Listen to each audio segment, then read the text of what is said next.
A very great good morning to all of you who are present in the class today. Let us begin our fourth class for the revision lecture in the series of revision course for JEE and NEET. This is your course instructor, Khushwant Fatnani. So class, let us start off.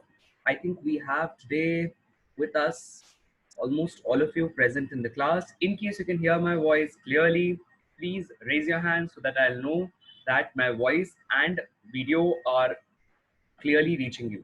Yes.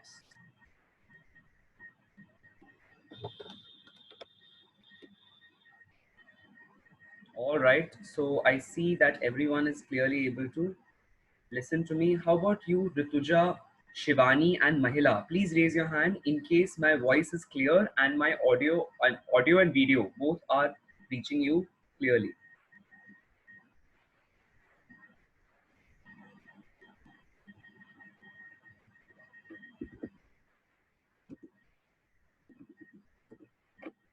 All right. So, class,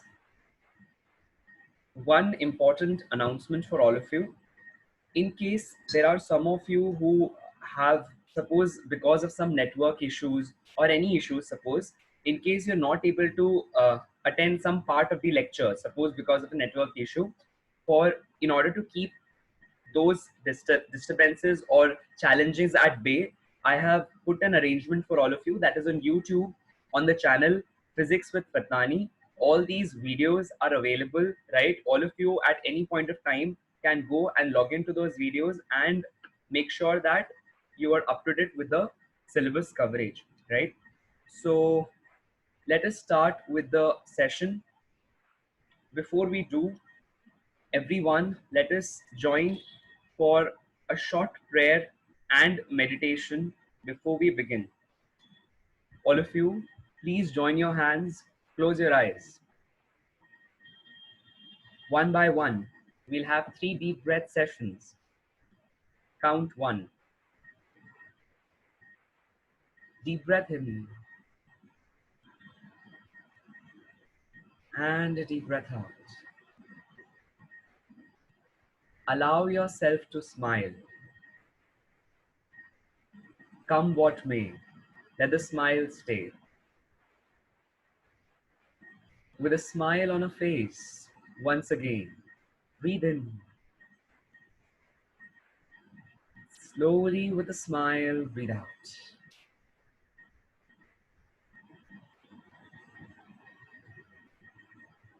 Once again, a deep breath in, let the smile stay. And with a smile, deep breath out.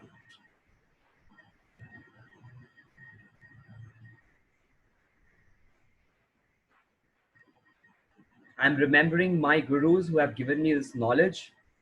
Gurur Brahma, Gurur Vishnu, Gurur Devo Maheshwarai, Gurur Sakshat Parabrahma, Tasmai Shri Guruve Namah. Gurur Brahma, Gurur Vishnu, Gurur Devo Maheshwarai, Gurur Sakshat Parabrahma, Tasmai Shri Guruve Namah. Gurur Brahma, Gurur Vishnu, Gurur Devo Maheshwarai, Gurur Sakshat Parabrahma, Tasmai Shri Guruve Namah. Now let us all pray together. Prayer has immense power to make sure our efforts and destiny meet. Let us pray. Kindly repeat after me. Dear God, we are your children. This universe is your creation. We trust you. We adore you. We thank you for all that we have in life. We thank you for good health, wealth, and wisdom. With our words of wisdom and belief, we release faith into the world.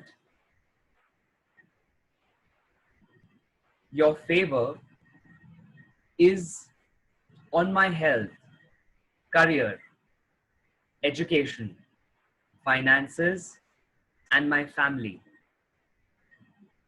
Thank you for your blessings. This dream of clearing NEET 2020 and JEE 2020 has been put in my heart by you. And with your blessings, I am clearing this exam in flying colors. I thank you in advance. I thank you in advance.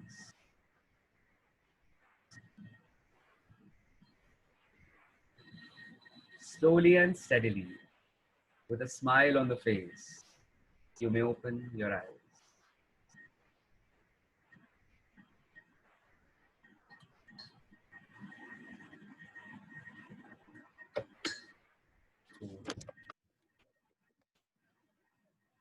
Let us all begin.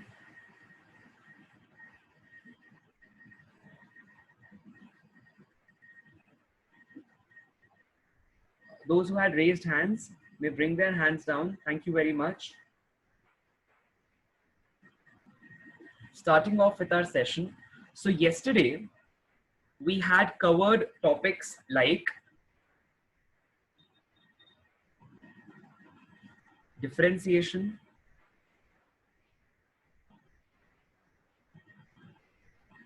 right? Then integration,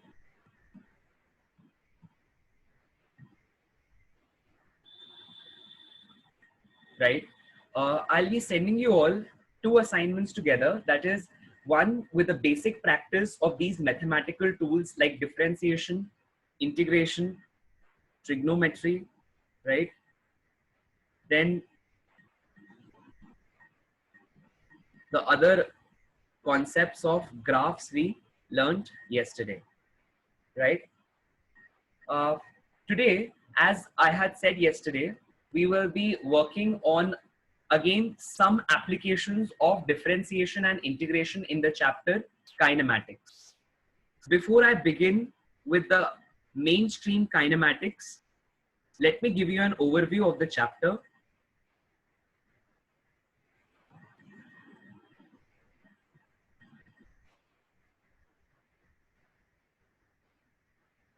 So this chapter comprises of it starts with some definitions, some basic definitions like what is speed, what is velocity, right? What is distance? It introduces you to the terms like displacement, acceleration,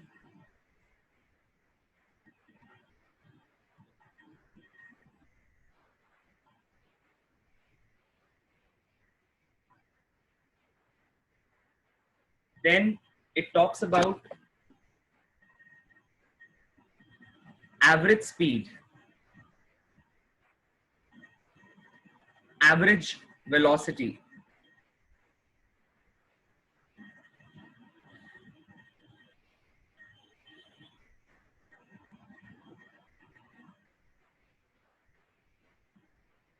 average acceleration,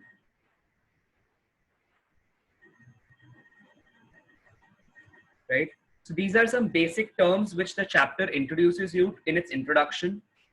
Later, so these are some definitions and formulas, right?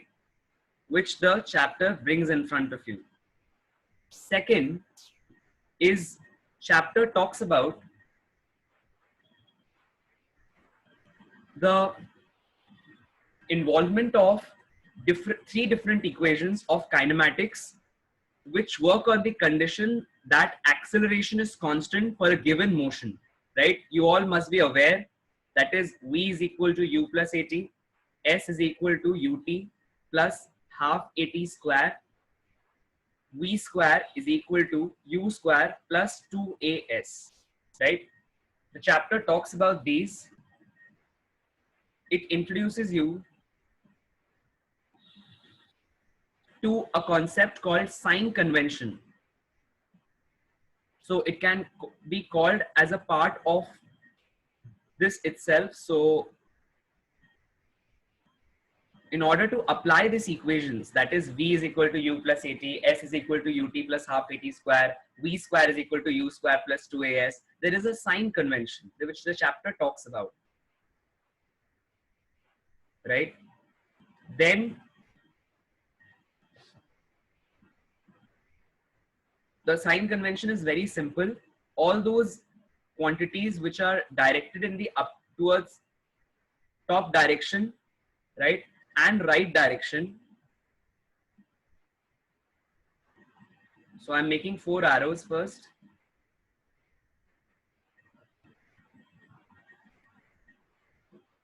So those quantities which are in the top upward direction are positive, right? Those again in the rightward direction are positive. Those in the downward direction and the behind, that is leftward direction, are taken as negative. So this is a sign convention that we all will be following when we use this set of equations, right? Remember that here acceleration is constant, right? Acceleration is constant. That means anything being constant, you can have different words for the same. There is also a word called uniform. The word uniform also implies that acceleration is constant. Example, a is equal to 2, a is equal to 1, right? Meter per second square, and things of this sort. Then in the next part, the chapter deals with a phenomena called as motion under gravity.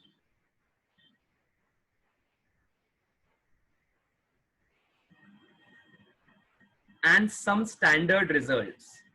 In motion under gravity, we deal with the concept that gravity is always acting towards the earth, that is in the downward direction. Since gravity is in the downward direction and acceleration due to gravity is a vector quantity, and therefore a is taken as minus of g because it is downwards always, right? Always. We have solved some questions to give you a good insight of it.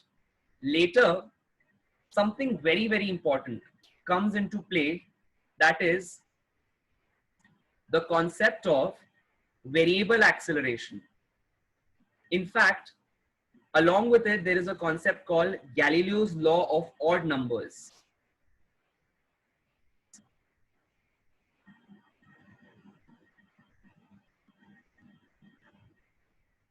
Which is again a part of acceleration, which is constant, and it is a part of motion under gravity. Then after this, we are introduced to some other concepts, that is when acceleration and velocity are variable. You are introduced to 3 equations in this phenomena. The equations are, so I'll give you the heading once again. The concept is of variable acceleration or variable velocity.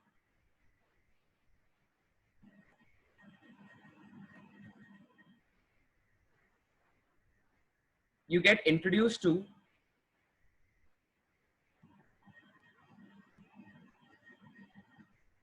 one by one 3 formulas, right? So why are we dealing with this first? For 2 reasons. Because this chapter talks about very selected few topics which are every year asked in your exam. So giving you an insight into the number of questions asked every year. So whether you take 2019 paper, 2018 paper, right, or so on, every year you will find that there are 1 to 2 questions, right? And mostly there are 2 questions which are asked from this chapter, right? Now, when I'm saying this chapter, it includes both motion in 1D and motion in 2D,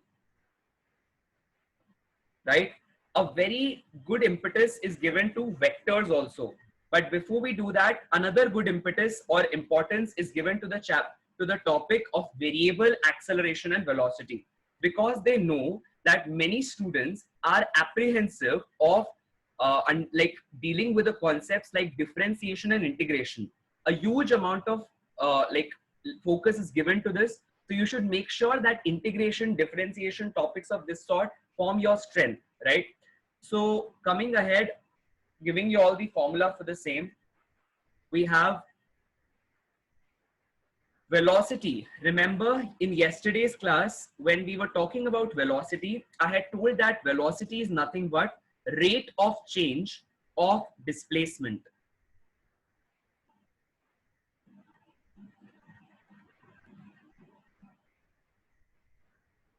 Or rate of change of position of a body. Or simply, if you can write this as displacement upon time taken. Now, the variable form of it, you write, according to the variable form, we write v given as dx plus dt. dx upon dt. Similarly, we have acceleration defined as rate of change of velocity.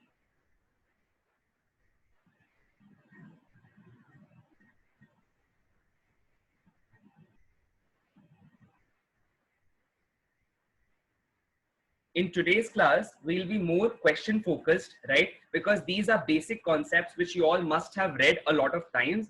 In case any one of you finds it difficult to understand, just let me know during the course of the class and we'll take them up.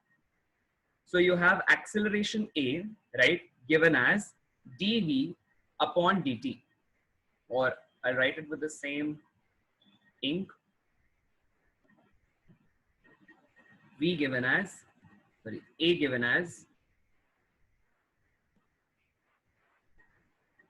dv upon dt, that is rate of change. Try recalling. Yesterday we had read, what does differentiation mean? Differentiation is rate of change of one quantity with respect to another. So recall when we wrote dy by dx, its meaning was rate of change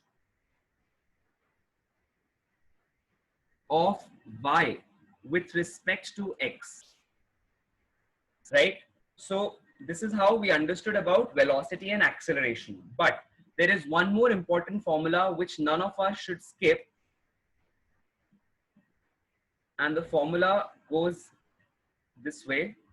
The third formula is again for acceleration. We have acceleration A given as dv by dt. We already knew it. Now let us do one thing. I'll multiply and divide by dx. I'll repeat, I'll multiply and divide by dx. See what I'm doing. I'll take dx by dt together, right? So this will become dx by dt, right? And dv by dx. See, right? I'm just taking the term dx and dt together at one go here. Then we write, what is dx by dt? Just have a look. We just read dx by dt is nothing but velocity v. Therefore, we'll have this term turning into v times of dv by dx, right? So we come to an understanding that acceleration will always be given as v dv upon dx. When do we use one formula and when the other depends upon the question, right? Now giving you all an insight of when do we use these formulas. But before I proceed, kindly note this down and let me know once you are done. So I'll open first two pages one by one. Kindly note these down with you before we begin. Yeah. And as soon as you're done, let me know by raising your hand. Yes.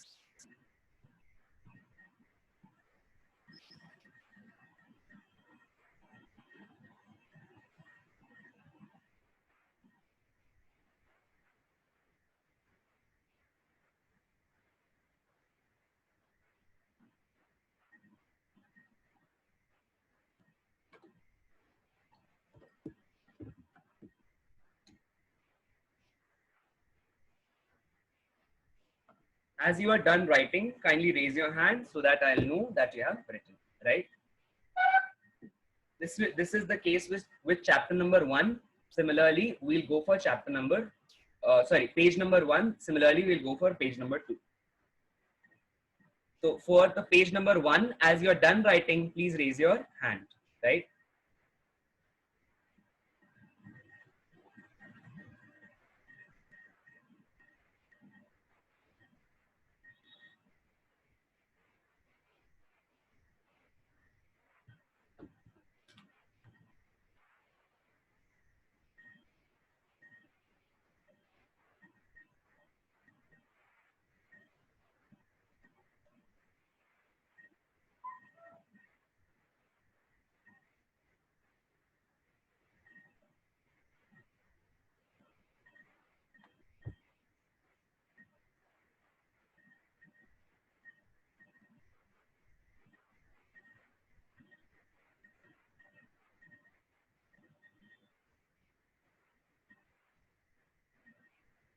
Right. So I can see that most of you have raised the hands. Let us once take the attendance. We have Bhavya, Atul, Mahila, Abhinya, Rutuja, Monica. Then we have Krishna, Fayad, Dhanshri.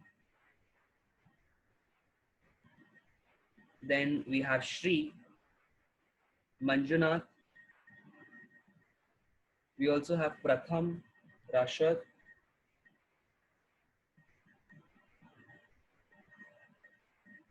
I can also see there are other students present, Shivani, Aditi, Harsh and Simon.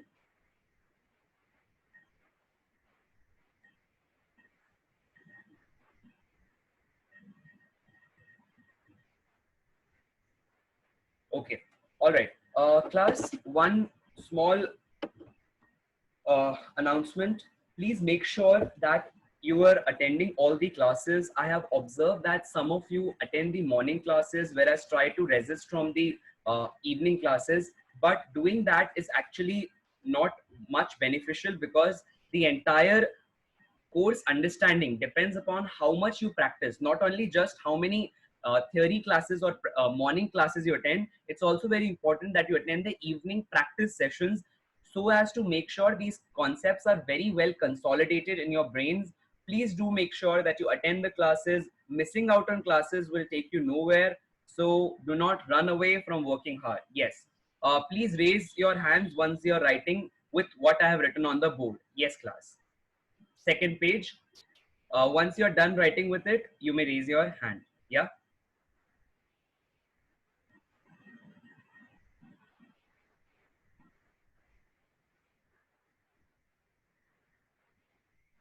And make sure you make complete your notes during the class itself, right? That's the best way out, and we can accordingly proceed.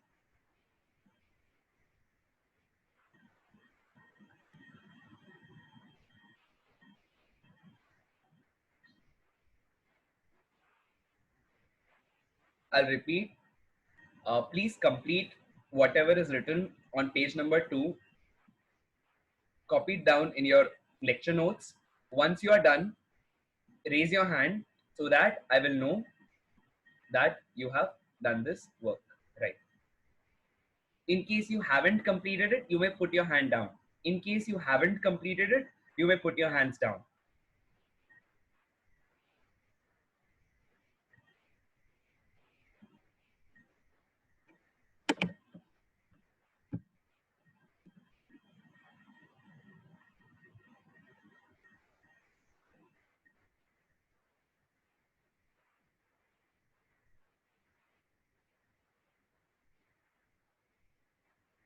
Once you are finished writing this page, please raise your hand.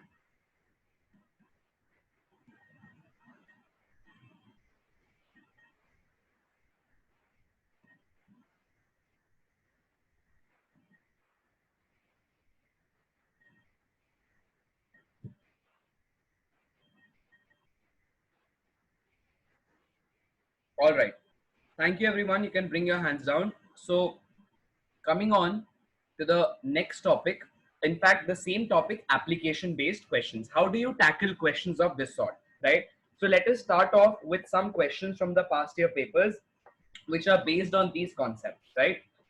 So please note down. The question says, the question says the position of a particle, the position of a particle. So we have question. This question is from one of the past year papers. It says the position of the particle is given as x is equal to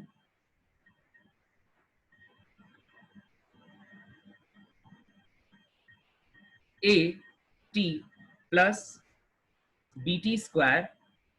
This question is based on a question from NEET 2016. A t plus bt square, and there is, this is suppose particle p, there is another particle q which has position given as ft minus ft minus t square. Now you are being told when will, at what time, that is when will p and q have same velocity. When will p and q have same velocity, right? How do you do this question?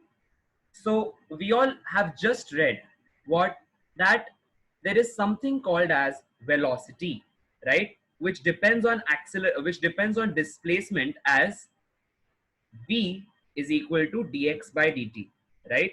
Now try recalling the formulas we have read yesterday, right? I had sent you all the formulas and asked you all to write it down in your copies. Why? Because here is how the application comes in. So at this point of time, we are connecting what the formulas that we read yesterday and their application in physics in this chapter in particular. So we'll have d by dt of x is at plus bt square. What was the formula? I'll write it down for reference once again. D by dx of, remember, x power n was equal to n into x power n minus 1, right? So on a similar note, if you just replace x by t, you have t power n. So this will become, and you differentiate it with respect to t, you will have n into t power n minus 1, right? There is no big difference, very simple. Now, all I have done is just replace x by t. Now see here, I'm differentiating this expression with respect to t. So in differentiation, I had given you all a formula d by dx of u plus minus v. That is, if there are two functions in x, u and v, when you differentiate the sum or difference, the differentiation distributes over them. That is d by dx of u plus minus d by dx of v, right? Then we have this formula in the same way applied over here. You will have d by dt of at plus d by dt of bt square, right? Remember, I had told yesterday, we had discussed that constant comes out. So in this question, a and b are constants. A and b are constants. The constant always comes out of the differentiation. So you'll have, very simple, a times of d by dt of t plus b times of d by dt of t square, right? This gives you a into 1, differentiation of t with respect to t is 1, plus b into differentiation of t square is 2t. So you have a plus 2bt, right? What does this give you? This gives you the velocity of particle number p or vp, right? Have a look at what is written on the board. If you have understood it, please raise your hand. Or in case you have completed it, please raise your hand. Once completed and understood, please raise your hand.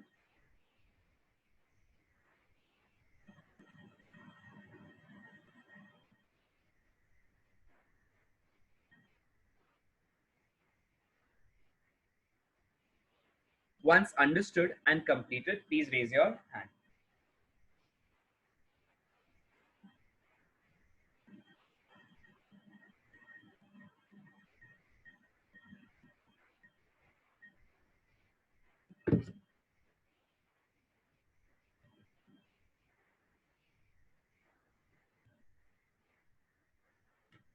So Harsh, Pratham and Simon, once you are done, please raise your hand.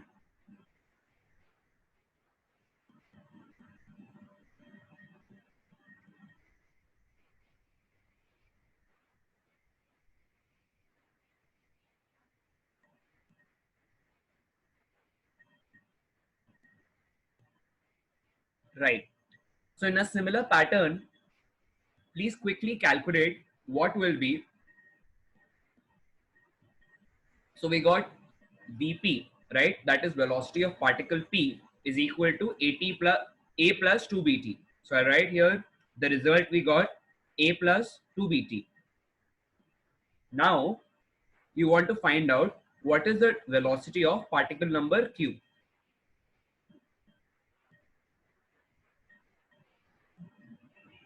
That is Vq.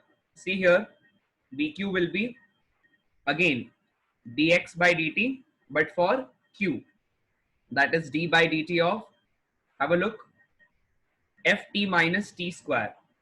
So you have ft minus t square, right? So I think some students have sent me the answer. Excellent.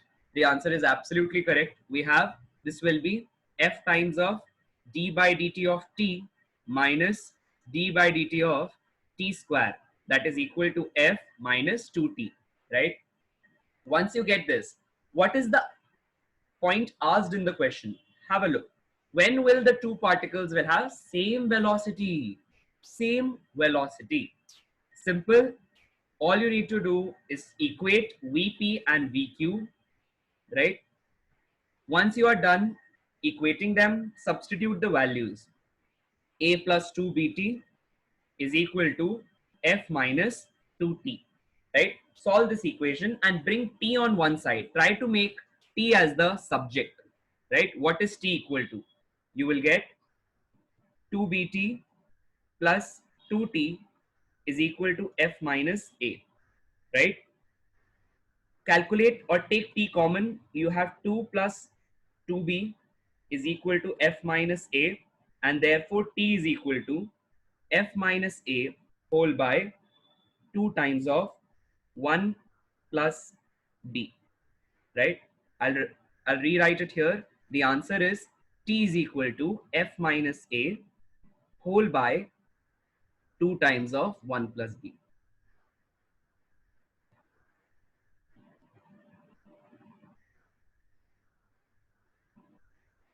Very important that you understand this. So just hopping from one question to another will not yield any result. Rather, when you are in a question, try understanding why we did and what we did. See, we just did what the question was demanding us to. Question was asking us that when means the time was being asked when the particles will have same velocity. So the displacement of the particles is given in the question, right? All we have to do is find their velocities Vp and Vq, which we did here part 1 and then here as part 2. So we got velocities of the two particles. We are being asked when will they be equal. So since the velocities are dependent on time, see here Vp is depending upon t, Vq is also depending upon t. So we equated them to see what does the t value comes out to be. And we came to this expression that time is equal to f minus a upon 2 times of 1 minus ab, whatever. More than that, what is important is the approach which we adopted. If your approach is correct, remember you will automatically get right answer if you do your calculations after it properly, right? That is with peace in your mind. Very important. Many students try like, or many students get a little worried when they are giving the paper or tensed, right? This is what actually spoils the game. Make sure that you are calm, you're peaceful in your mind. The more peaceful you are, the better your questions are going to be. Also, your speed is going to rise high. if you're a peaceful person, right? So whenever you are giving your paper, become a peaceful version of you, right? Okay, telling you all a basic approach. How do you approach any question? First,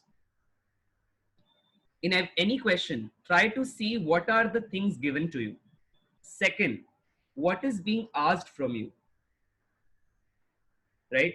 Third, in the solution part, try writing the formulas you know, right? Some students remember formulas very well, right? In fact, you all will definitely remember the formulas as we are taking them one by one with an understanding of each. So try writing the formulas, after which go for the solution, right? And the solution will naturally come to you. Just make sure that you are aware of what you are doing. Aware is keep rechecking. After you're done with 5 steps or 2 steps, just keep rechecking what you're doing, right? Sometimes one error in a step can actually spoil the entire question. So to prevent that, recheck your step. After you have done 2 steps, okay, see, so let's say you're doing this question, right? After coming to this point where you bring a on the other side, what many students will do, many students will write f plus a.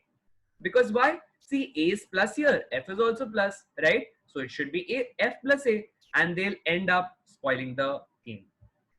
See, these are the small minutest of errors I'm bringing to your notice so that you all understand that this is what not has to be done, right?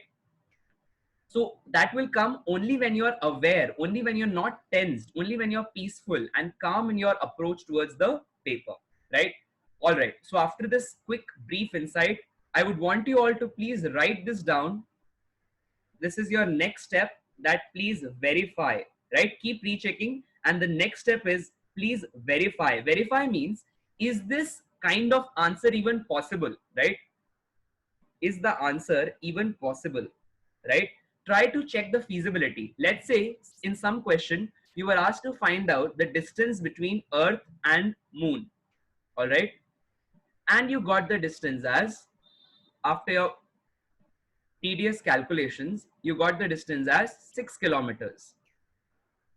Once you get this answer, ask your brain, is this really feasible? Is it actually possible? If not, then again recheck your calculation. Very, very important. After every question, this is the topper strategy. What? That have the habit of rechecking every question, right? This strategy, given a due importance by all of you, is surely will make sure that is surely going to impact your marks positively, right? So quickly, everybody, jot this screen down in your sheets or in your lecture notes, and meanwhile you can bring your hands down, and those who are done may raise their hands. First, bring your hands down, everyone. Once you're writing, once you're done writing with this page, page number 5, please raise your hands so that I'll know. Yeah. Raise your hands once you are done writing this. Yes.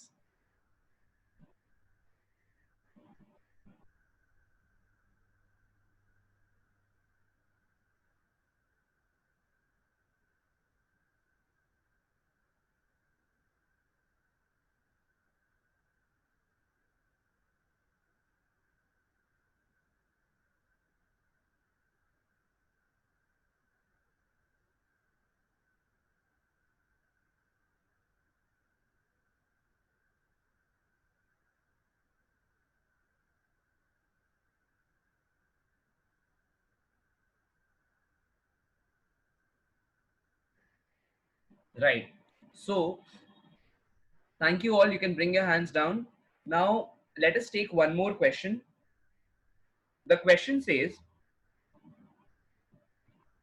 this is again question from AIPMT 2015.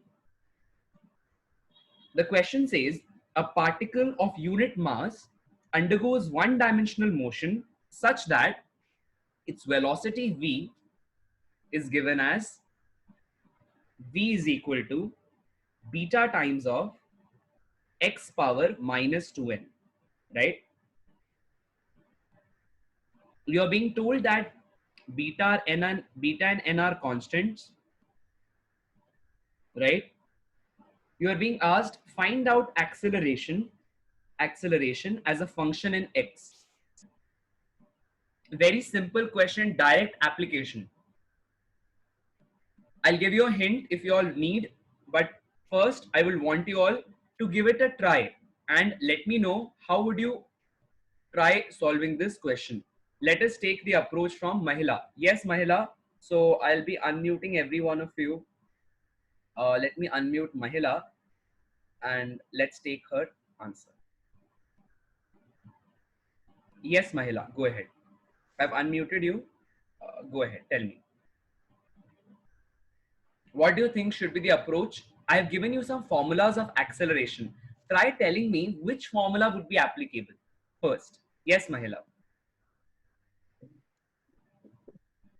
Sir, Tell me.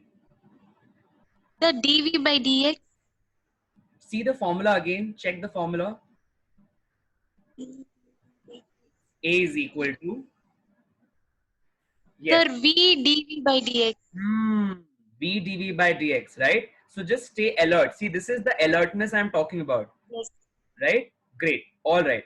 So tell me, Mahila, what will you substitute and where? How do you begin? So let's say we are being told to find out in this question, we will need V. Do we have V, Mahila, with us? Yes. Yes? Yes, sir. We have v, sir. Okay. Do we have dv by dx already present with us? No, sir.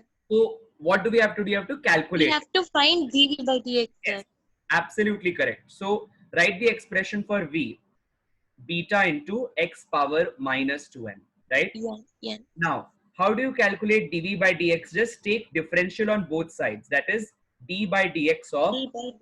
Beta times of x power minus 2n, right? 2n. Okay. Now, is beta a constant or a variable, Mahila? Yes, sir. Beta is constant, sir. So what is the rule? Will the constant remain inside or will the constant come out? Will be constant will come out, sir. Constant will come out. Absolutely correct. So let us bring the constant out. Now we have d by dx of x power minus 2n. Right. So do you recall the formula when we had the formula for d by dx of x power n? Yes. The formula was n into x power. Yes. L. N minus. N minus 1. Absolutely correct. Absolutely correct, Mahila. So apply the same formula here, considering this is n, right? What you have done, see, you bring n in front and here you do minus 1. So do the same thing here. Bring minus 2n here, right? What will be the exponent of x? Minus 2n minus 1. 1. Absolutely correct. So what is this giving you? This is giving you dv by dx, right? Now do we have dv Yes. by dx with us? We do, right? So Yes, sir. we have two terms. We have v as well as dv by dx. All you have to do is substitute their values, correct? So I am inboxing both. Yes.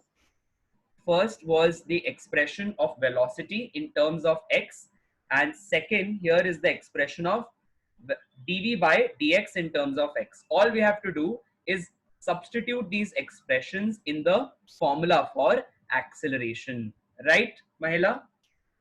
Yes, sir. So I am doing it here just one by one. Let me know if I am correct. Verify my steps and let me know. Yeah. So the first step, we'll go ahead, or the next step after calculating velocity and dv by dx, that is v, and we already knew v. The next step was dv by dx, understanding it what it was. Third one is substituting them. So a is equal to v dv by dx. Let us substitute v. What will it be? Beta times of x power minus 2n, right? What is the expression for dv by dx? Yes, Beta into minus 2n. minus 2n Yes. into x power minus 2n minus 1. Absolutely correct. All you have to do is just bring the exponents and constants together. So this answer will be minus 2n beta square, right? And you have x to the power something into x to the power something, right? So those two somethings will add up, right? Yes, sir. So add them up, you will get the answer minus 2n beta. 2n beta Yes, squared. It's minus 2n beta squared x to the power minus 2n minus 4n minus 1. absolutely correct. Absolutely correct. So this will be the value of acceleration, right? Is the Yes. concept clear to you, Mahela? Yes, sir. All right. Thank you, Mahela.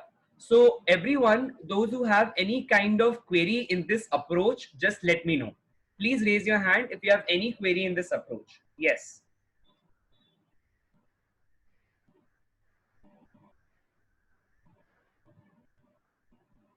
Okay.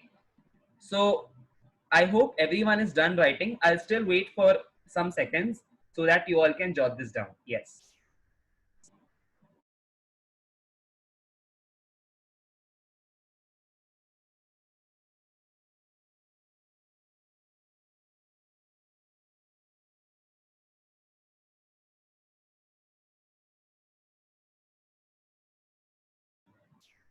Class, something really special. Many students, when they tend to complete the question, right, they'll think that okay, now I'm done, I will not do anything. No, rather, again go through your question. At the same time, go through the questions which you have done just a short while back. See, the try to find the correlation between them, right? The more you do this, the better you will get a hang on of the questions, right? And slowly you will get so easy or so comfortable with this. You'll see the question and you'll say, okay, wow, thank God that we had done the revision just a month back, right? So please make sure you revise the questions even after solving them. Don't just sit steady. Yeah.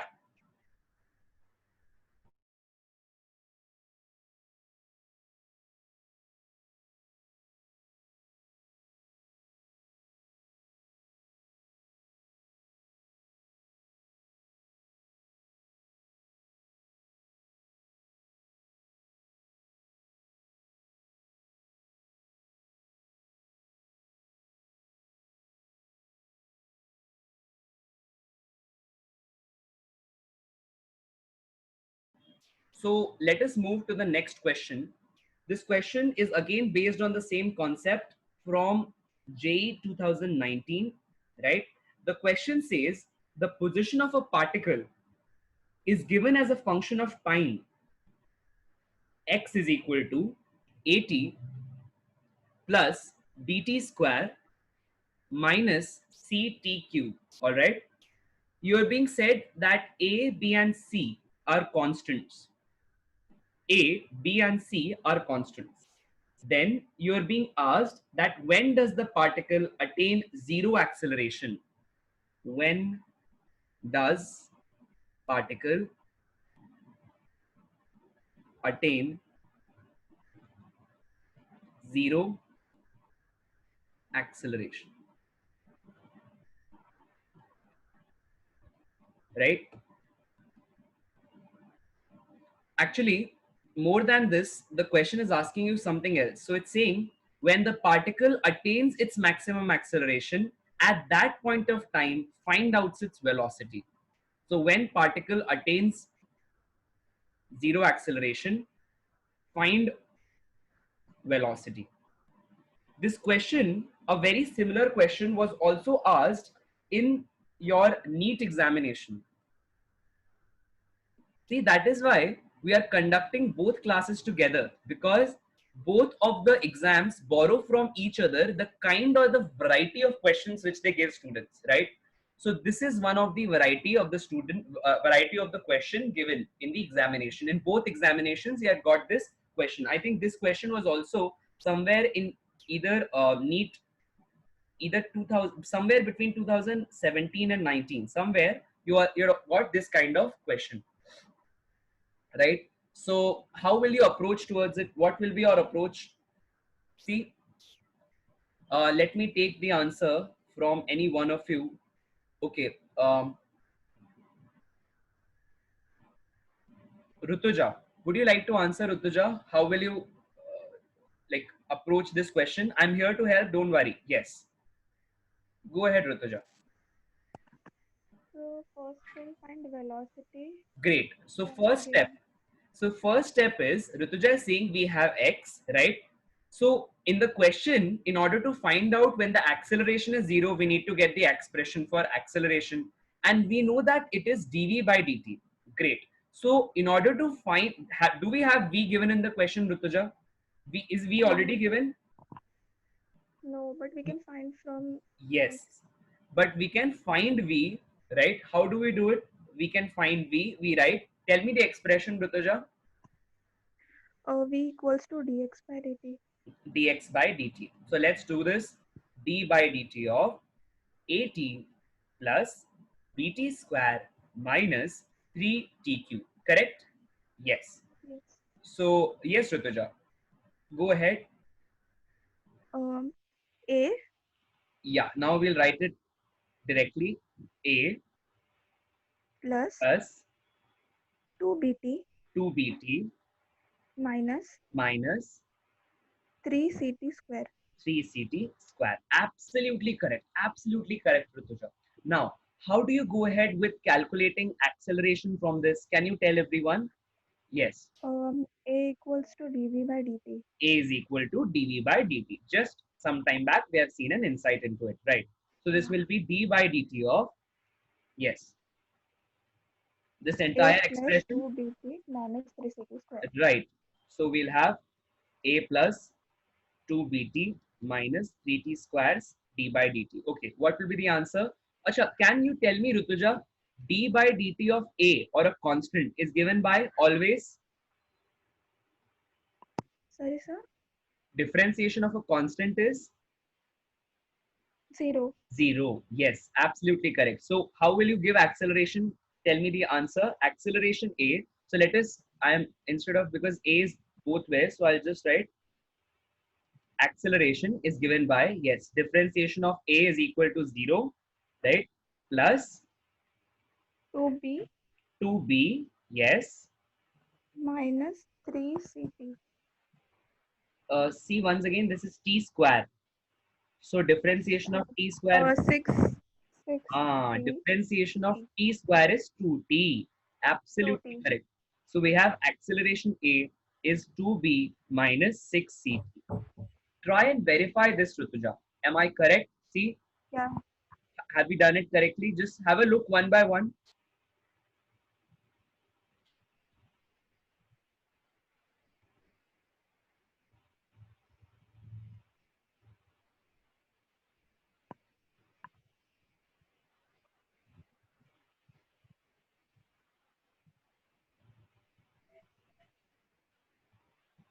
right? Now, once we have the acceleration, what should our step be? We'll reread the question. The question says, when the particle has zero acceleration, right? That time you have to find velocity. How will you do it, Rutuja? We have the expression of acceleration coming as, Yes. what is it? It is 2b minus 6ct 2p minus 6ct, right? So ct. what do we have to do? Substitute acceleration as 0. 0. Absolutely correct. So we have 2b minus 6t is equal to 0. This will give us 6ct is equal to 2b, and therefore t is equal to 2b by 6c, right? Yes. So this brings me b by 3c, right? What is this Yes. time? What is this time telling me? When the acceleration is 0, time is equal to how much? B upon 3c. When acceleration is 0, time is b by 3c. Yes. But are we supposed to find out time or something else?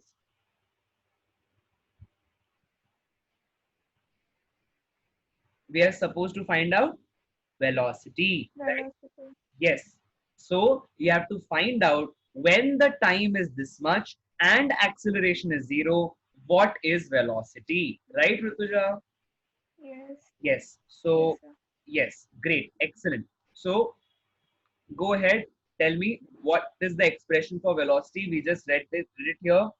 We calculated it here. This was the expression, right? The expression is, Yes. I'll underline it with some Yes. other ink. So it was V is equal to A plus 2BT minus 3T square, minus right? 3t. Yes, Yes. so we'll write it up here. A plus 2BT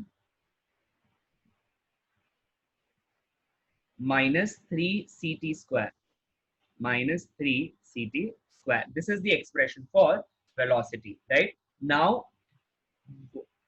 you have the time. All you have to do, substitute this time over here, right? So that you will get the velocity when this is the time, correct? So at Yes.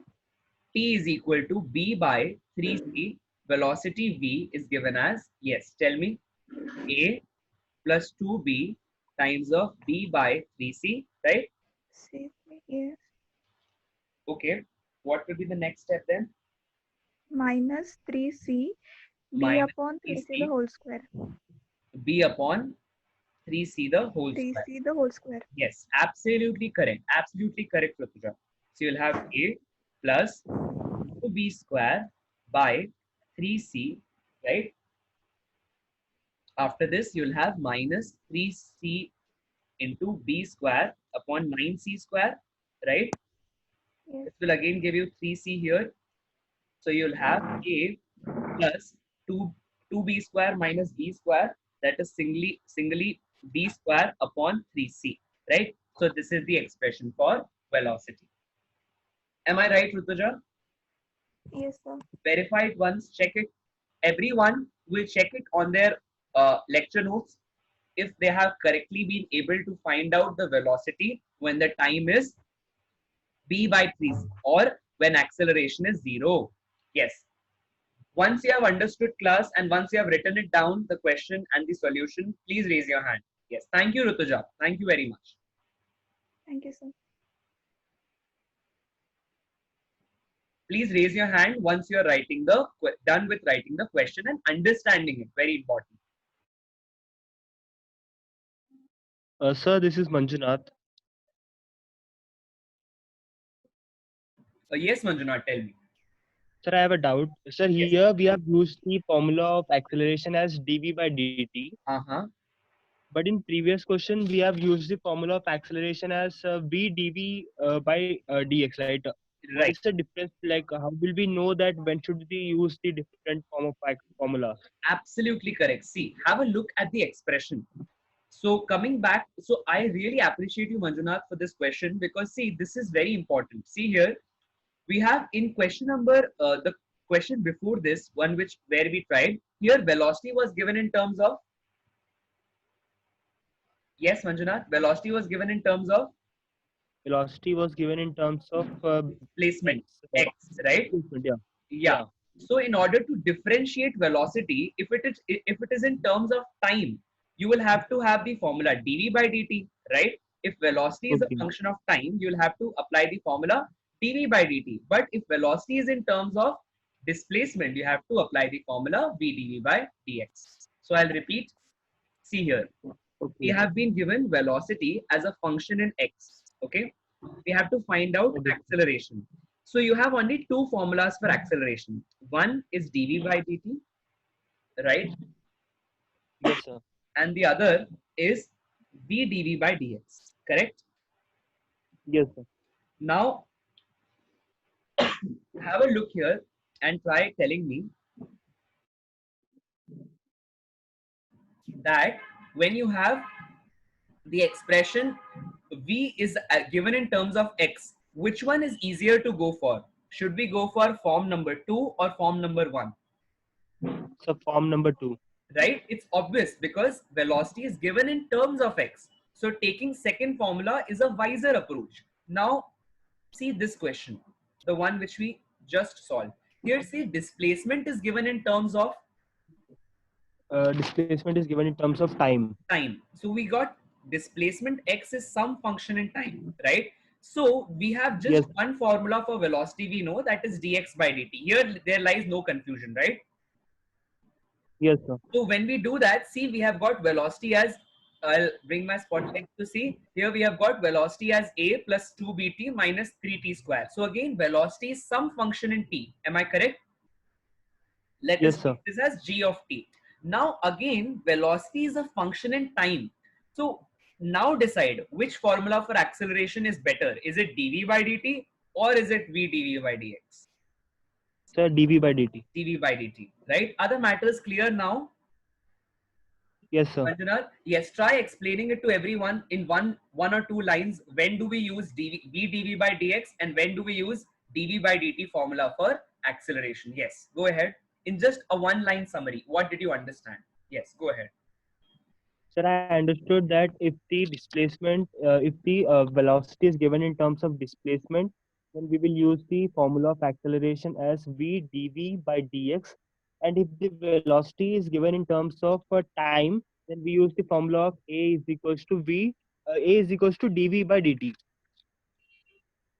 Absolutely correct. Absolutely correct, Manjunath. Thank you. You got the concept, right? Understood it well? Yes, sir. Okay. Okay. Yes, sir. Done.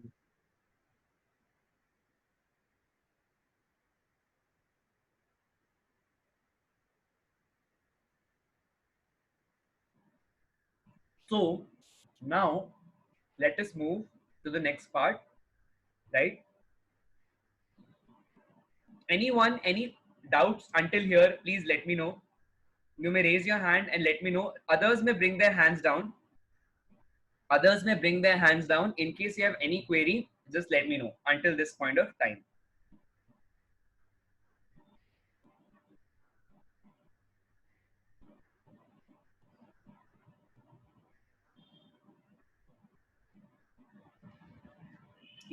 Yes, Shivani, let me know.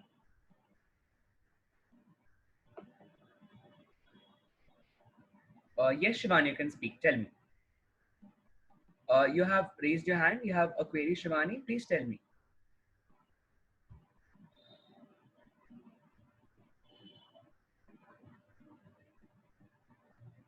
All right. You can message me if you wish to. No worries. I think maybe the hand is mistakenly raised. No worries. Right.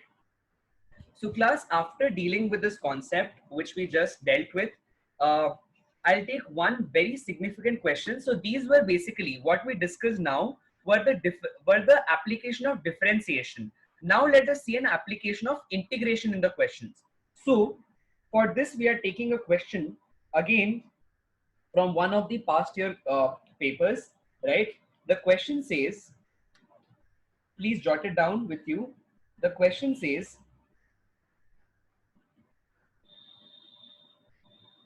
so it is a mixed application, right? We'll take two questions one by one. Let's see which approach do you adopt.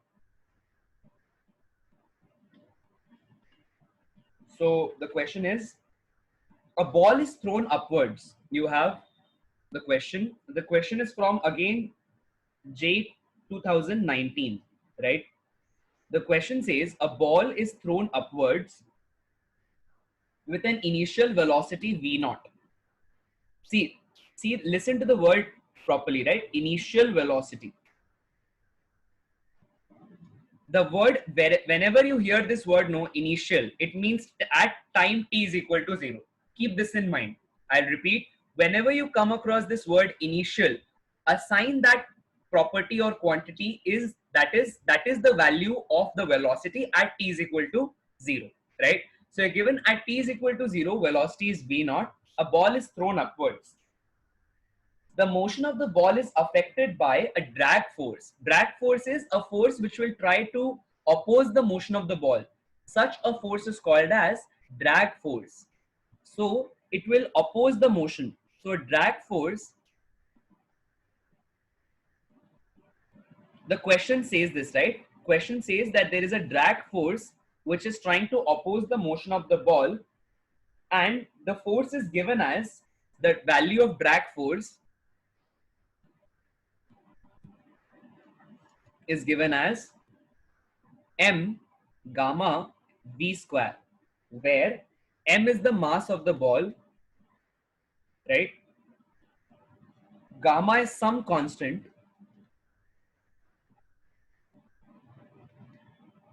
right? We have v as velocity of the ball, right?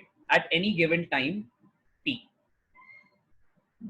So you have v as the ball velocity at any time t, right? So I'm writing time T as the general denotation given by the letter T. Okay. So now you are supposed to find out the time taken, time taken by the ball to reach or rise its to its zenith, to rise to its zenith.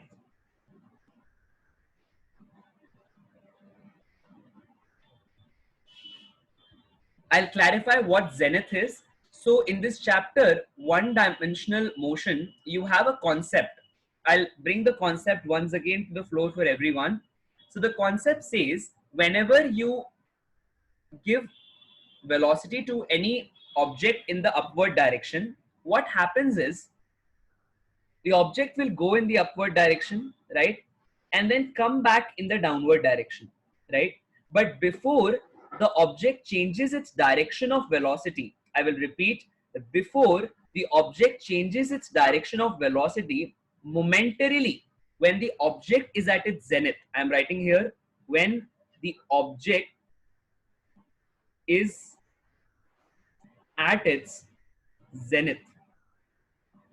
So the word zenith is the highest position, all right? Zenith, that is the peak point or the highest position. You may note this down as a small note in your copies. At that point of time, velocity is equal to 0. Here, momentarily, although momentarily just for a fraction of second, but yes, velocity becomes 0 when the object is at its highest position. We all must be knowing this. So this is a quick recap from the chapter. Yeah. So you're being asked, what is the time taken by the ball to its zenith? Yes. So would anybody like to try? Let us take the answer from any one of you. Shivani. Yes, Shivani. Give a try. How will you go about solving this question? Just any hint. Because right now, see what you know. You know that V is equal to. So what we see, do you remember what we all had read? I had told whenever in the question, I think there is a repetition being heard at my end. So just 1 minute, Shivani.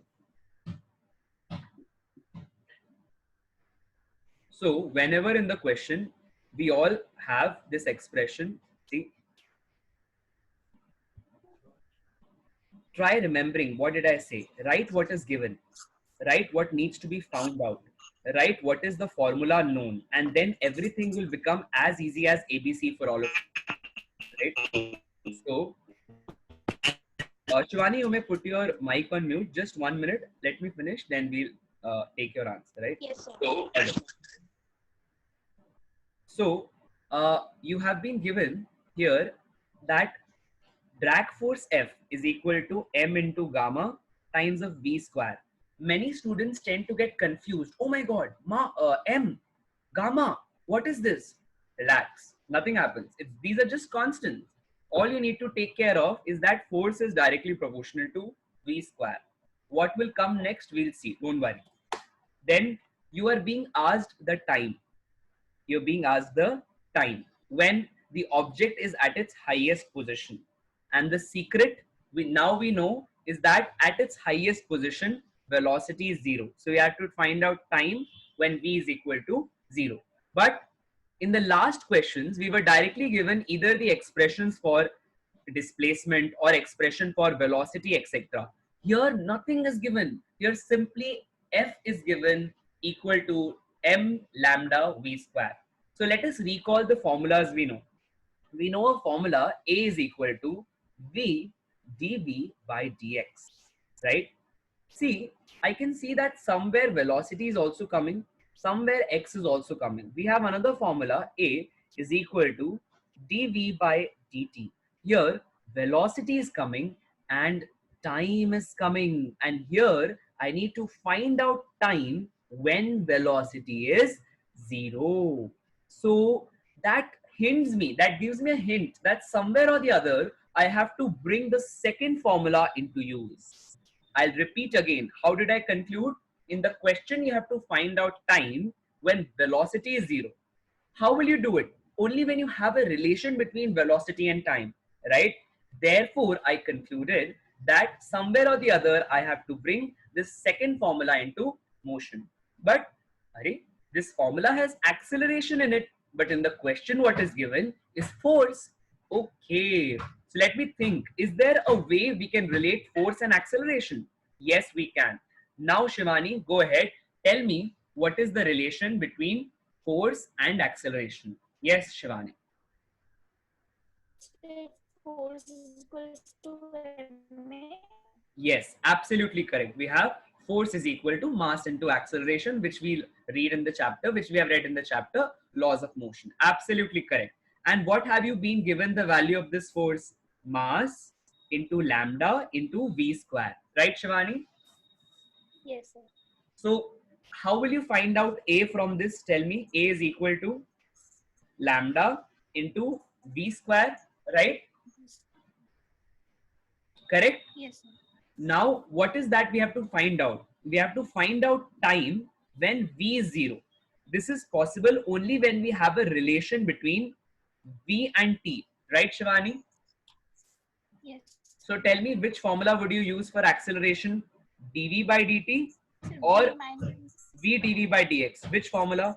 Yes, Shivani. sir, dv by dt. Absolutely correct. dv by dt. So write down the formula. We'll have dv by dt is equal to lambda into v square. Right? Am I correct, Shivani? Yes, Shivani, tell me.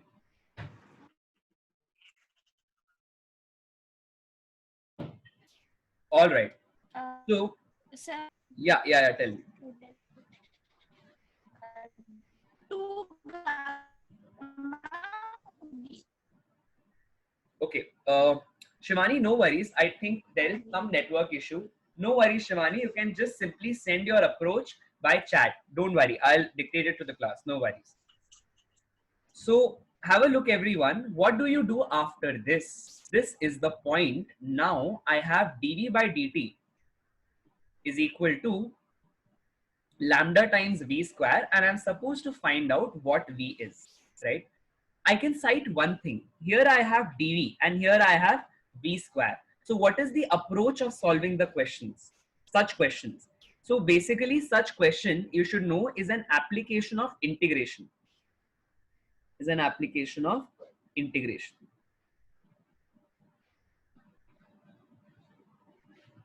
Right? So let's say, what is the first step? Group similar variables together. Group similar variables together. This is the first point. I'll write it here at the top so that we can solve it here, right? So what is the step? What do we have to do? We have come to a point where we know that dv by dt is lambda v square. We have to find out that what is the time when velocity is 0. For that, we have to find out velocity. This is the point in my mind. Now, what do I do for it? I write an expression. V is equal to, right? V is equal to has to be found out. So I'll just write what is V, and here I will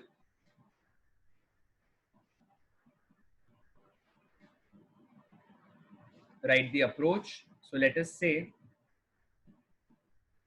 here we are writing the approach of solving such questions.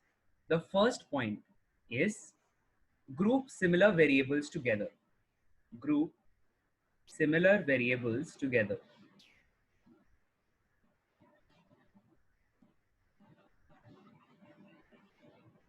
Right?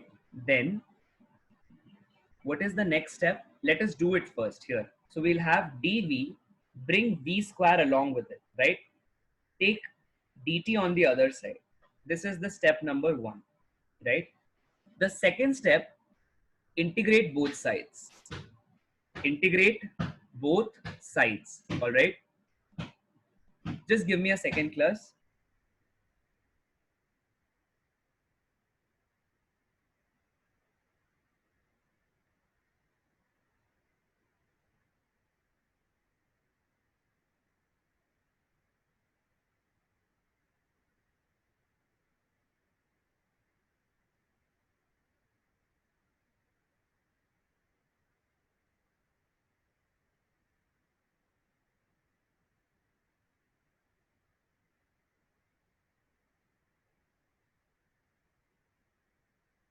Yeah.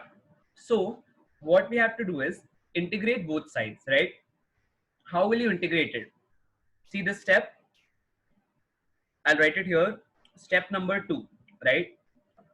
I'll draw a partition between the approach and the question we are solving. Yeah.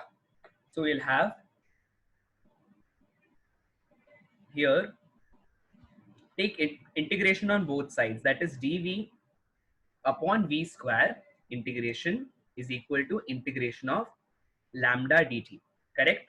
Now, some students tend to see this and get frightened up. Do not do that. Why? You all are very well aware with some properties of exponents. Like if I have a power 1 by a power x, see on the LHS of the screen, 1 by a power x. What does this mean? It means that it can be written very easily and a power x can be brought to numerator. See, I'll try to bring this a power x to numerator, right? So these are some short things or short tricks that you should have in mind. Very simple, that you can write 1 by a power x as a power minus x, as easy as this, right? Some class 8th standard approaches or simple tricks, right? Bring it here, apply it over here, bring v in the numerator, you'll have v power minus 2 dv. I have seen students getting stuck up in this step and then leaving ahead and moving on. Please don't do that, right? So instead of x, if I write some other variable, right, it will, approach will still remain the same. So suppose I have a 1 by a power 2, I can write this as a power minus 2, right? As easy as that. So all I'm doing is bringing v in the numerator so that, achha, why did I do this? Because I know a very known form of integral. Try recalling, we have this integral, integration of x power n, right? It's known to us. It's x power n plus 1 by n plus 1. As simple as this. All you have to do is just take n is equal to minus 2 and then solve it further. You will have v power minus 2 plus 1, v power minus 2 plus 1 upon minus 2 plus 1, right? Easy. Then here lambda is a constant, bring it out of integration, lambda times of 1 dt, right? Try recalling yesterday the formulas which I have given you. Integration of 1 dt is equal to t, right? The variable itself. Here you go. You have the expression for velocity now. See, check it out. This expression which I have just drawn at the RHS of the screen. Now, have a look. We got the expression. I'll write it in a simplified format here. You got that v power minus 1 whole by minus 1 is equal to lambda into t. That is, you can write v power minus 1 is minus lambda t, or v is equal to minus 1 by lambda t, right?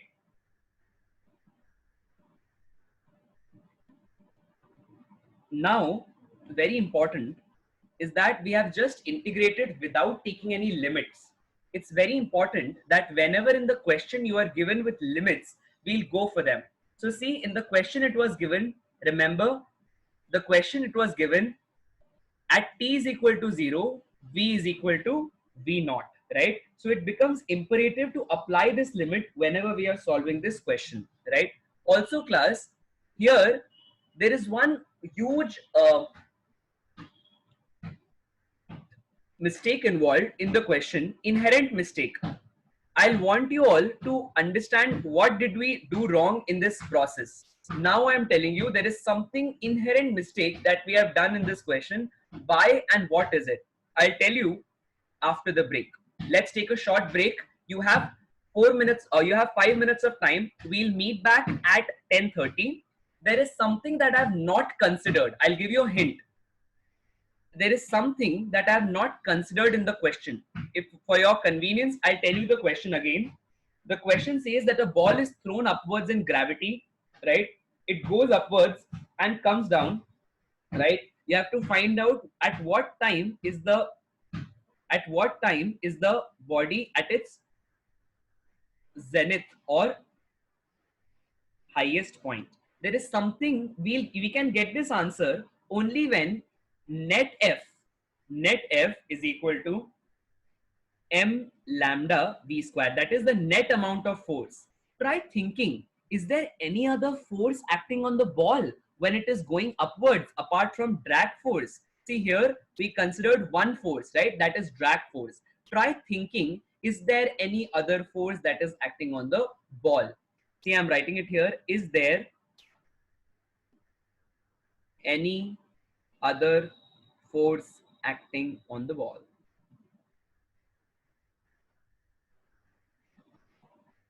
This is your question. And if you ask me, sir, is my approach correct in integrating? Yes, I will say your approach is correct. But still, there is some inherent problem in the question which can be solved only by redoing this concept, right? Redoing this concept. Try thinking, where have we gone wrong? Genuinely and very importantly, it was very important to make you all solve this in the wrong format first so that you can understand what is the right format. Yes, class, you have 5 minutes to think. Okay, we'll meet at 10:31. It's 10:26 now. Let's take a short break and come back where we'll understand in this question if the approach was right of solving, right? If the approach was right in integrating, where did we go wrong? And is the value of net force really equal to drag force? Or is there any other force also acting, right? All right, class. Thank you. Let's meet back at 10:31.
So once again, telling every one of you that this is how we solved. Here in this question, we had not taken the minus mg expression. That is, it is imperative to consider all the forces acting on the body.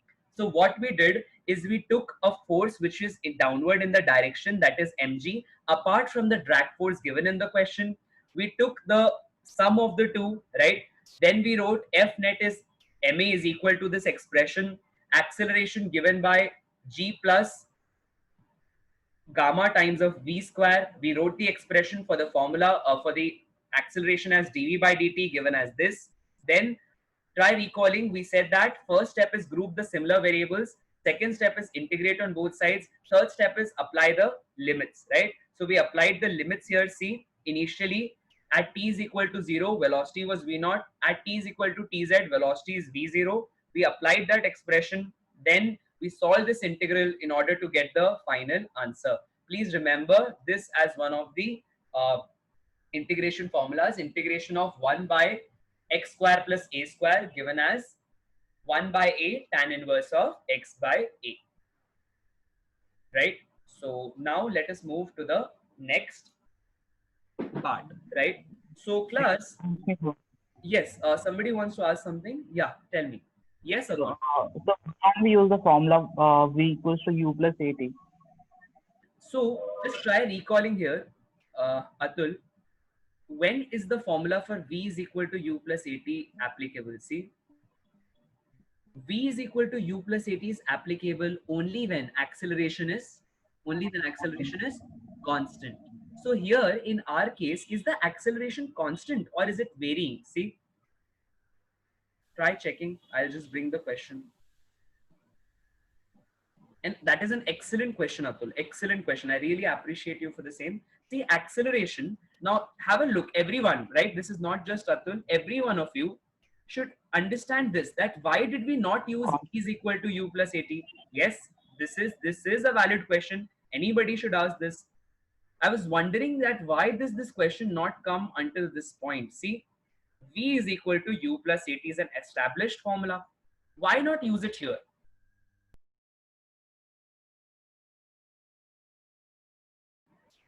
Yes, thank you everyone for the patience. I think the connection had got cut in middle, so we'll continue. Right. So I'll rewrite the expression which we had got.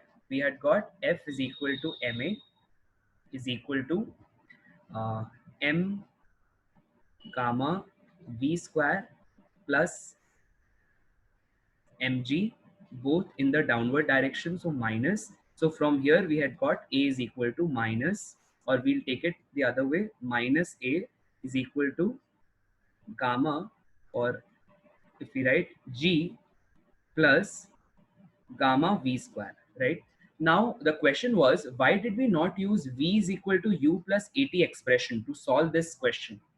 The reason is this expression v is equal to u plus at. How has it been derived? If you see our NCRT class 11th books, you will find that this expression comes only when we take acceleration is constant. So this expression is not always valid. Write it down with you. Not always valid.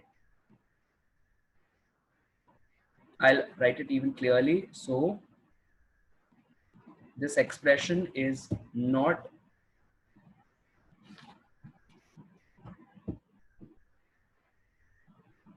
always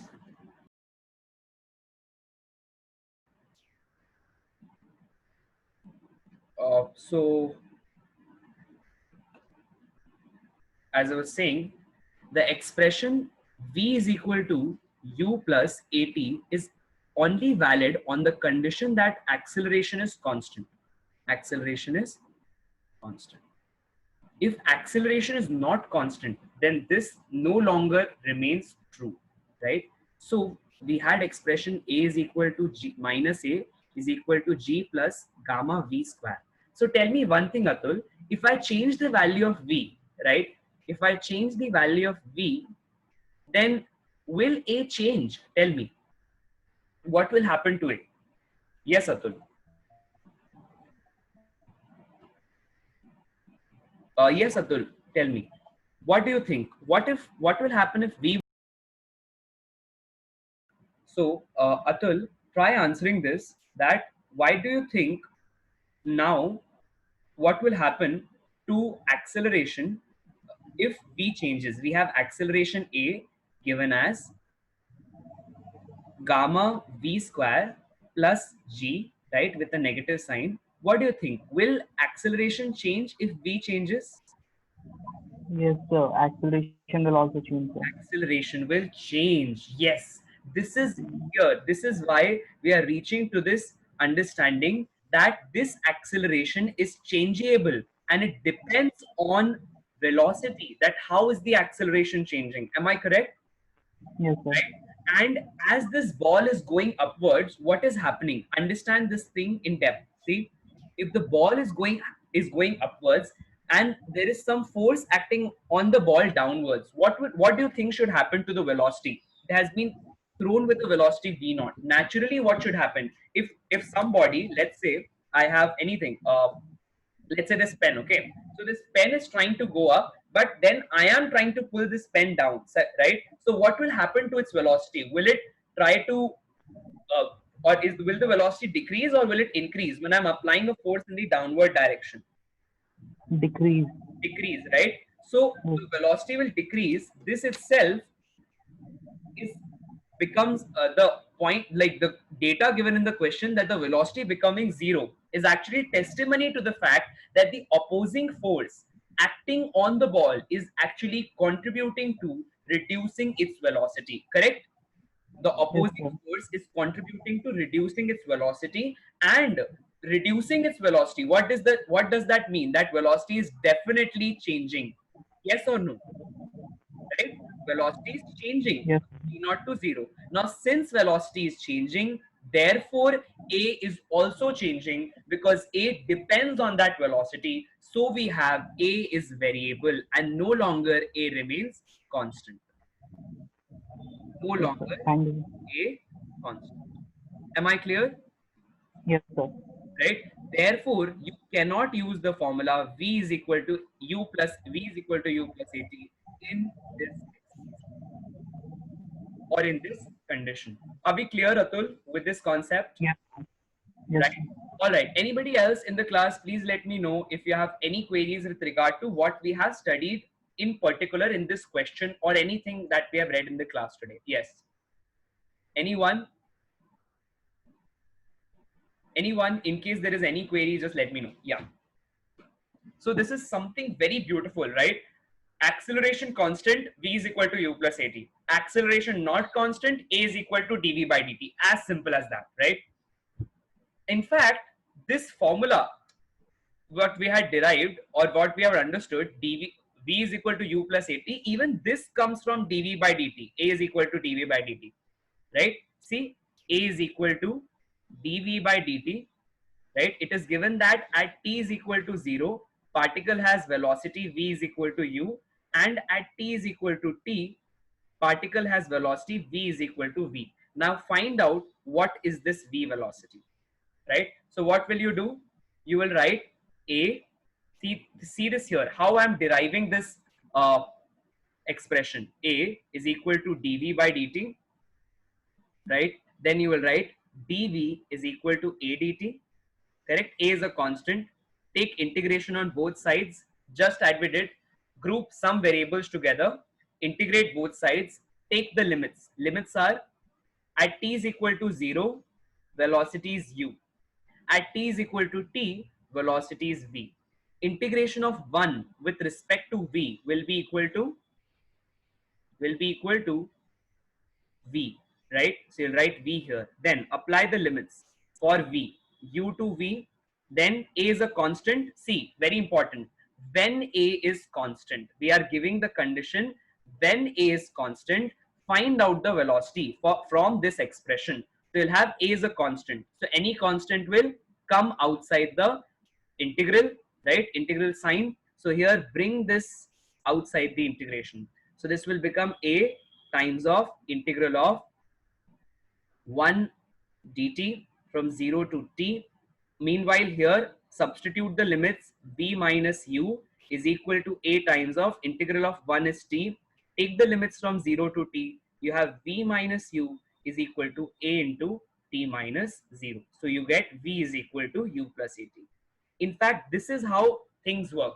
Even this expression v is equal to u plus at comes from this a is equal to dv by dt. So you all have to remember that the core thing, that the general expression for acceleration will always remain dv by dt.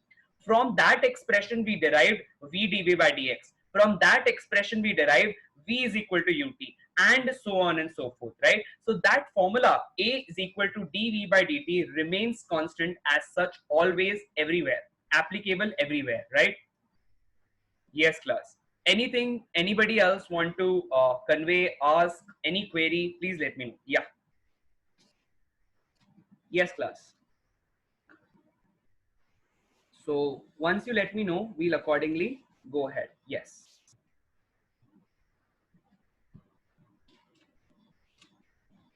All right. So in case everybody is clear, I'm giving you all a table. Please make sure that you are thorough with the table so that we can solve some more questions in this regard, right?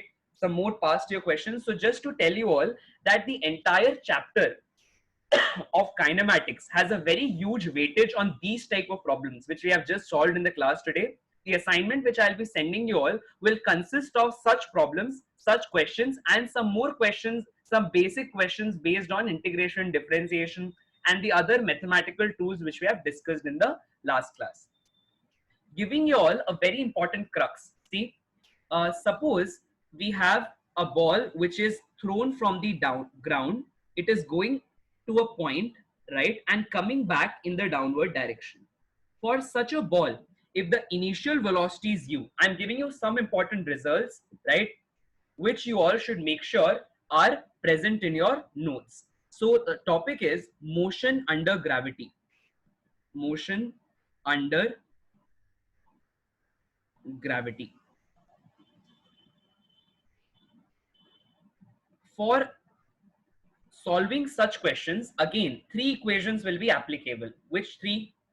V is equal to u plus at, S is equal to ut plus half at square, right? V square is equal to u square plus 2as. Correct? Now, how do you find out the sign and directions of everything? I had always told anything which is in the downward direction, negative, upward direction, positive, right? Here in this case, this motion under gravity is taking place only in the vertical direction, and therefore you can just have either positive, that is upwards, or negative, that is downwards. So because acceleration due to gravity always acts in the downward direction, you will take a is equal to minus g always. Remember this, a is equal to minus g always, right? Accordingly, you will make other substitutions. So suppose let us use this formula and find out in this case, right? In the initial case, what was happening? The question which we considered, drag force was acting. So in the motion under gravity, we consider two inherent assumptions. One, a is always equal to minus g everywhere and across the entire earth. Always a is equal to minus g. This is one assumption. Second, we assume that the drag force is zero. That is, there is no resultant resistive force provided by the air. We are assuming that the friction or air resistance is zero. Air resistance is zero, right? So this is what we are assuming when you talk about motion under gravity. Simple questions. Unless otherwise stated, we always take that there is no air resistance provided to the motion of ball or any other object which is either coming up or going down under the effect of gravity, right? Now, suppose you have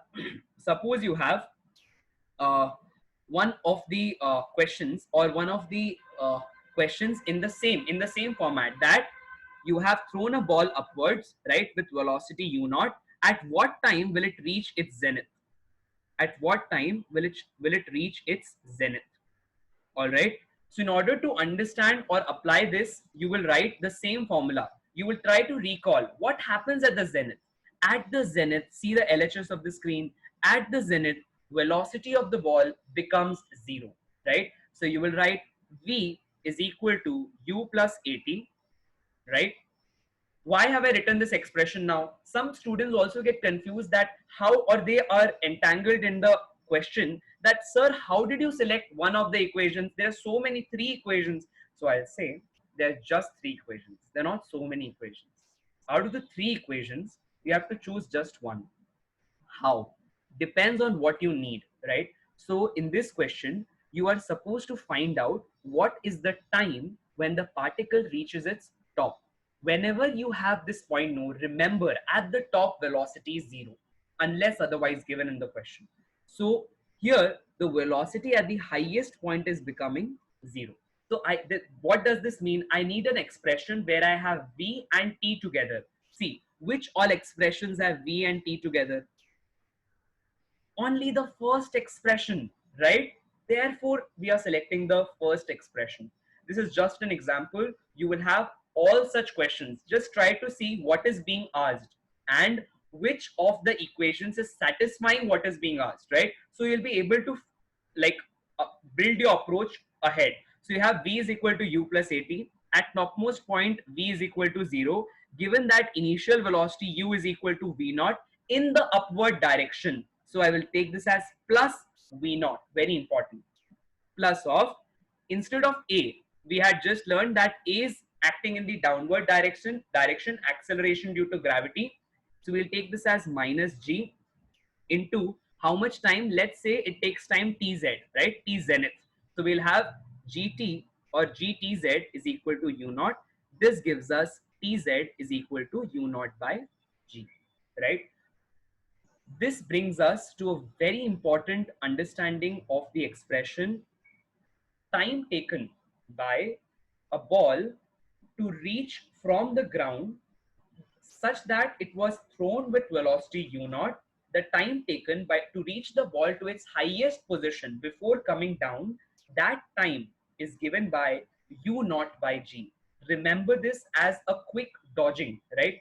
Remember, any day I can ask all of you to recall the dimensions. Today is the third day since we have read the dimensions concept. So today we are going to learn from 11th to 15th dimension. I hope you all very well remember that every day 5 dimensions, right? Any day I can ask anyone about the dimensions, right?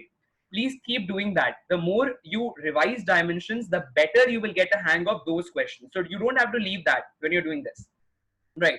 So the way I just derived zenith time, you have such expressions. Please write them down with you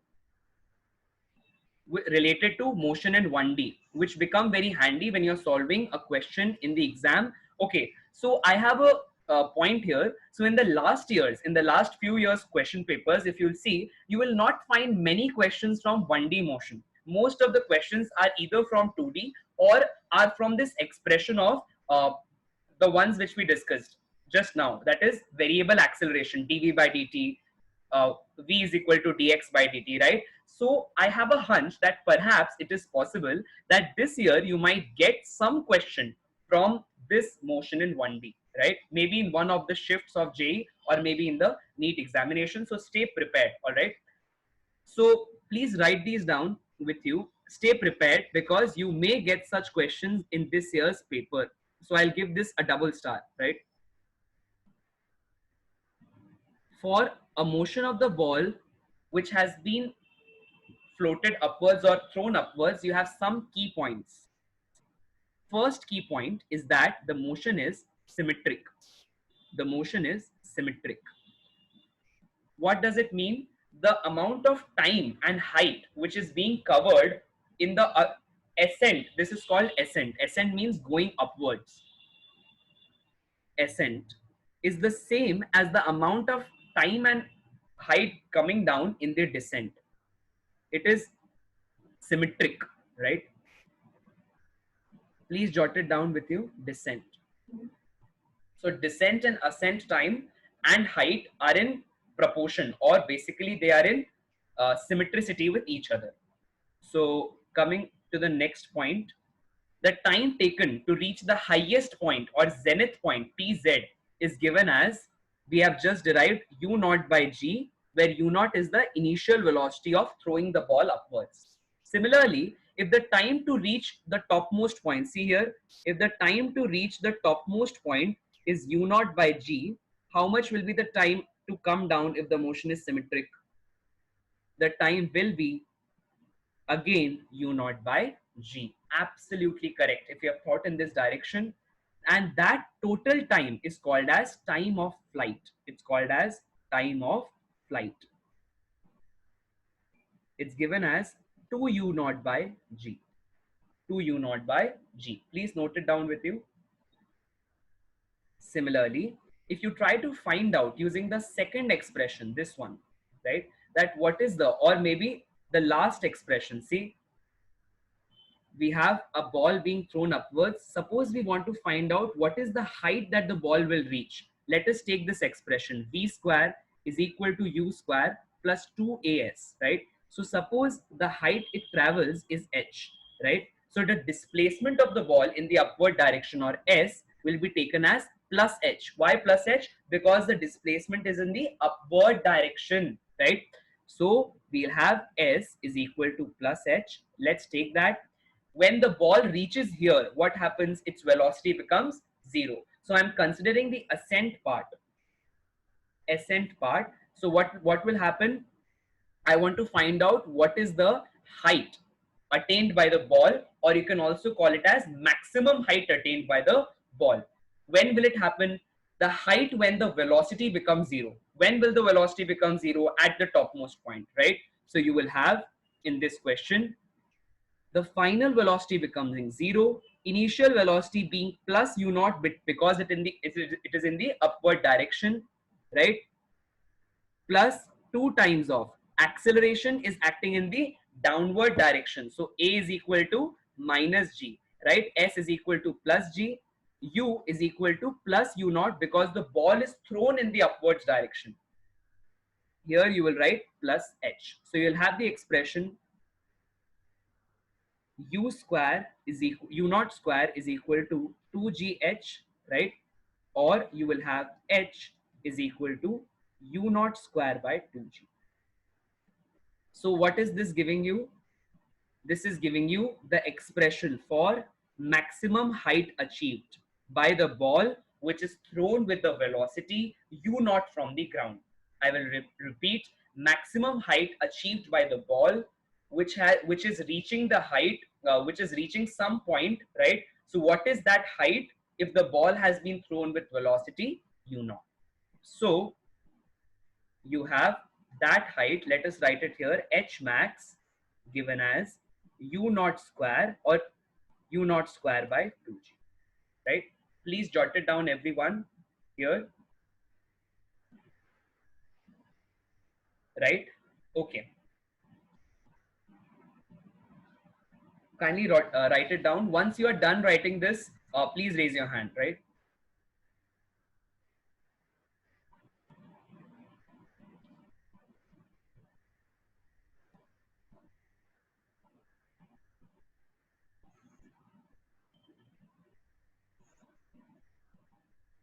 Once you're done writing these results, please write these results with you, right? Please raise your hand once you're done.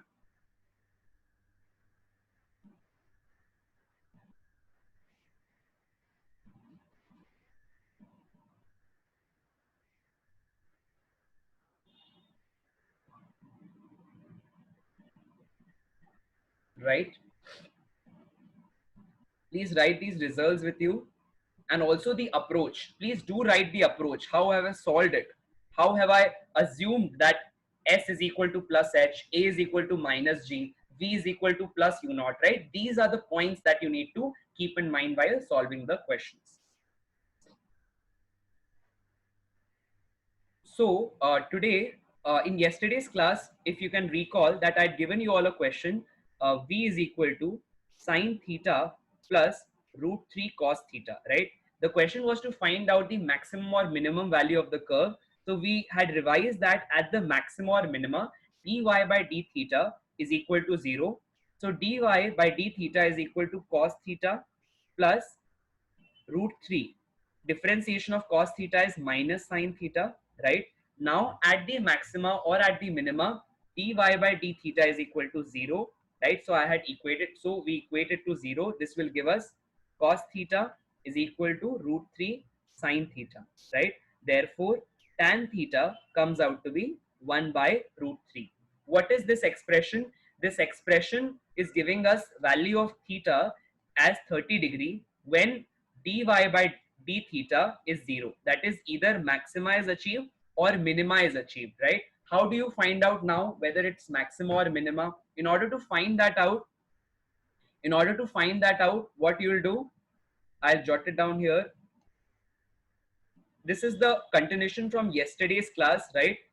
The yesterday's evening practice class. So these practice classes will also be available for all of you in due course of time, right? Which we are conducting in the evening, right? They'll be in a separate playlist or in the same playlist. So one good thing for all of you, I'll tell it once we are complete this part, right?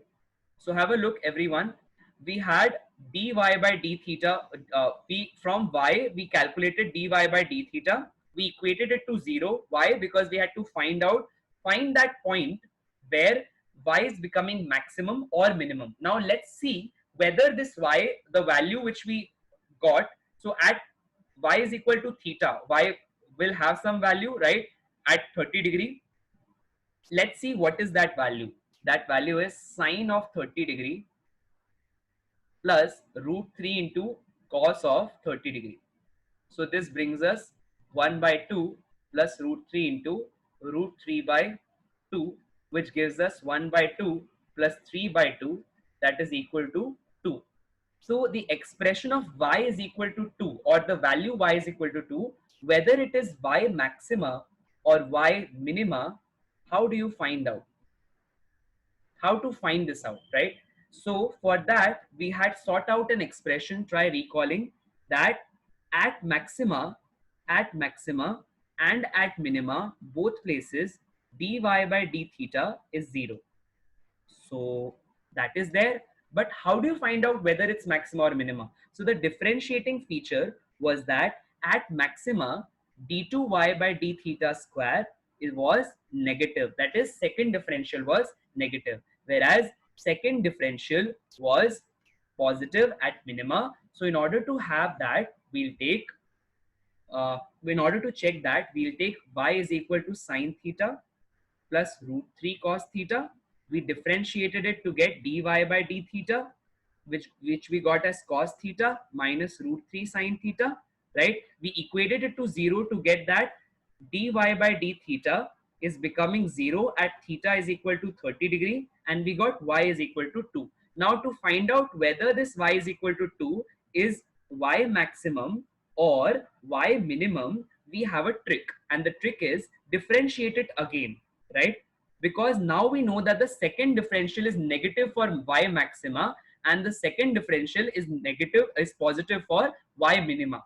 So let us differentiate it again. We'll get minus sine theta minus of root 3 cos theta, right? So for all values of acute theta, you will always get this value as negative. See, substitute at theta is equal to 30 degree. See what this expression becomes: minus 1 by 2, that is sine 30, minus root 3 into cos 30, that is root 3 by 2, right? So this expression is becoming minus 2. What expression? d2y by d theta square is coming as negative. See, it's coming as negative. And when does it come as negative? It comes at negative at theta is equal to 30 degree and at theta is equal to 30 degree, y came out to be 2, right? And d2y by d theta square came out to be negative. That means, that implies that this value of y is nothing but maximum value or y max, right? I hope this is clear to everyone. Please raise your hand in case you have any query with regard to this question. Others may bring their hands down. Those with queries with regards to this question may raise their hand. Yes. Anyone with any query? Yes, Siddharth, tell me. Yes, Siddharth, you can tell me. Go ahead.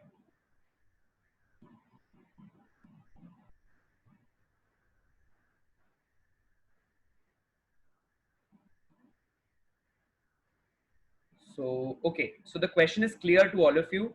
Great. Great to know that, everyone. Right. So I'll be sending you all the assignment. And in today's evening class, we will cover vectors. Right. We'll cover vectors.